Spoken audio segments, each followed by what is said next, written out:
Благодарам, Маја.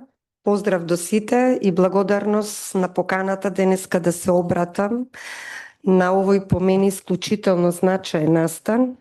Пред се, гледајќи дека и самиот настан го отворија двајца министри од владата на Република Северна Македонија, меѓутоа и да беа четворица немаше да биде многу, затоа што водите, поеѓајќи не само Министерството за земјоделие, шумарство и водостопанство и животна средина, исто така се многу важен сегменти во секторот здравство, секторот економија, затоа што и Филип кажа дека и економската димензија е важна, енергетиката и сите оние други аспекти за кои што водите се исклучително важни.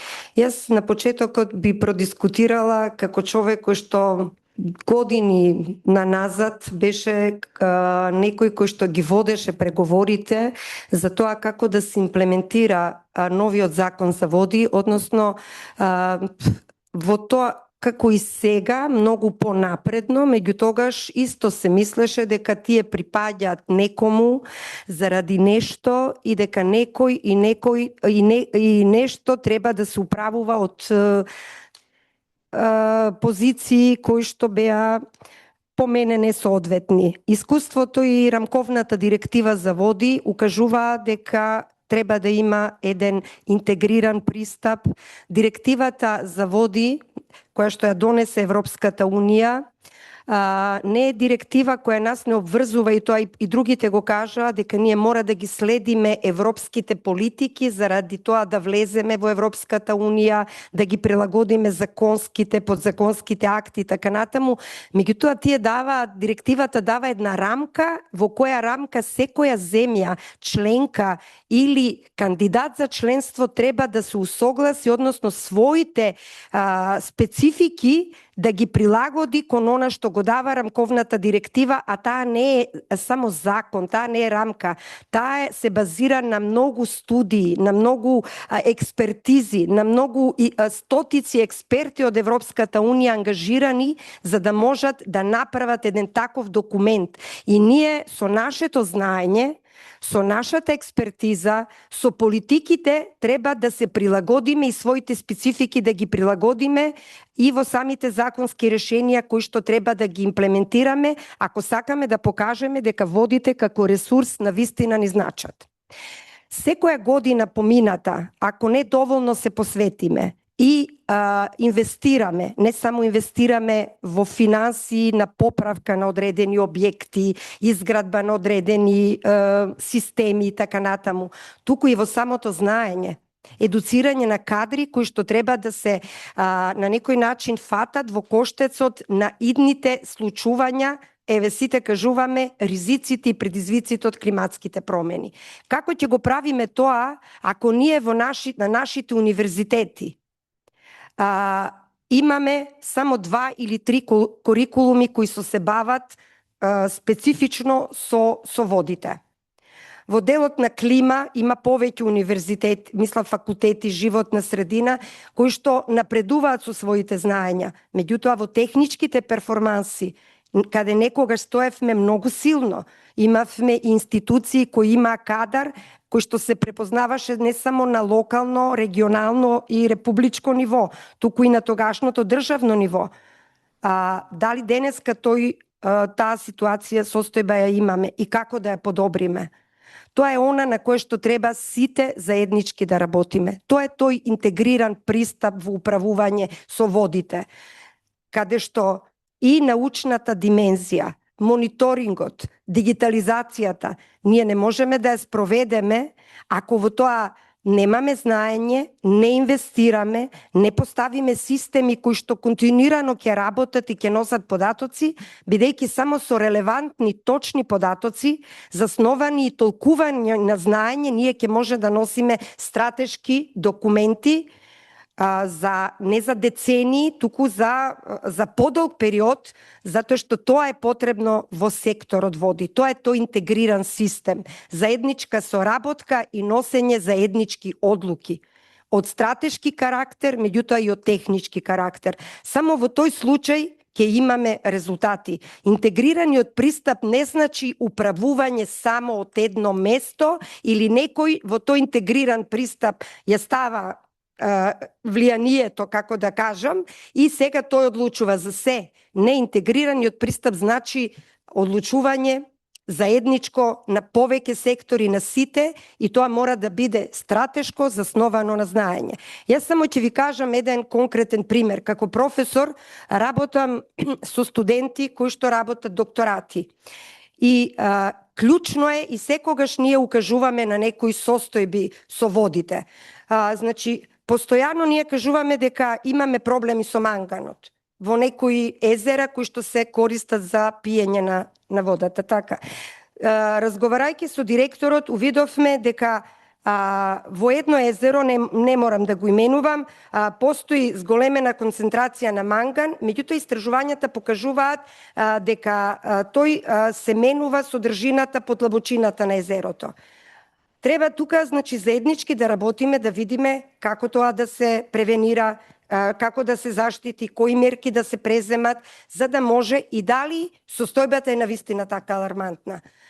Ако го прашаме на владиниот сектор, веднаш ќе ви каже тоа е тежок метал, тоа мора веднаш, денеска, тоа толку штетно влијае. Науката кажува дека тоа не е токму така. Дека не треба населението и како да се заплашува, туку тоа има решение. И тоа решение може да биде долгорочно, ако на тоа има научен и стратешки пристап. Така да водите се еден сектор во државата на кој што не треба да приоѓаме само дека водите се природен ресурс. Да, тие се природен ресурс, меѓутоа тие се стратешки ресурс. Ако гледаме денеска што се случува во светот, ако ги следиме глобалните случувања на секое ниво во просторот, ние ќе видиме дека токму на местата каде што денеска има одредени воени дејствија, најголеми проблеми и најмногу мака населението во тие земји има токму да обезбеди чиста, здрава вода за пиење. И гледате дека ресурсите кои што обезбедуваат такво нешто се најмалку мета на некакви напади. Затоа што тоа се согледува дека тоа носи далекосежни последици. Човекот може и да биде без енергија одредено време, без одредени други ресурси, меѓутоа без вода за пиење не може ниту повеќе од неколку часа, не да речам еден ден или повеќе денови.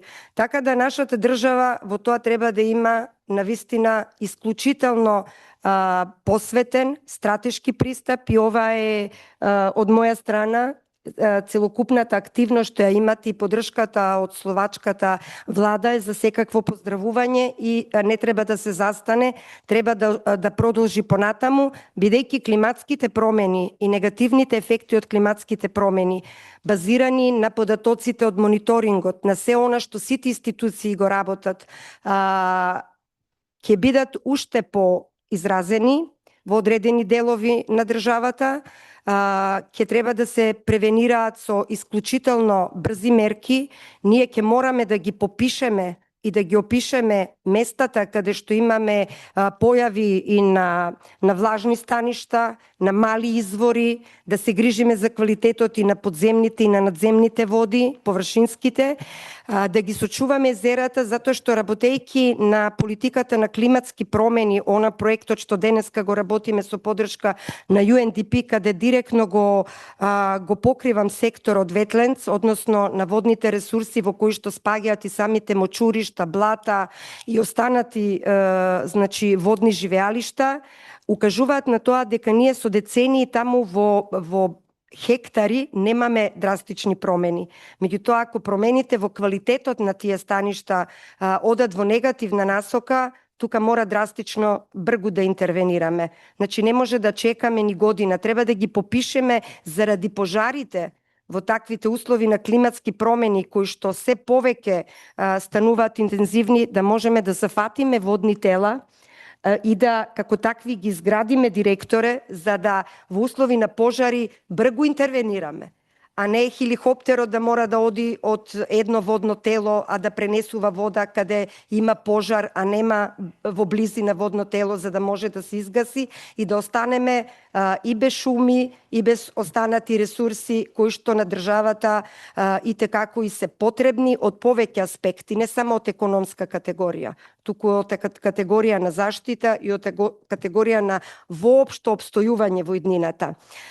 Многу има да се дискутира на оваа тема, ова е само еден почеток, значи јас би завршила уште еднаш дека стратешкиот интегриран пристап и да не заборавам да внимаваме исклучително на јакнење на капацитетите на сливовите.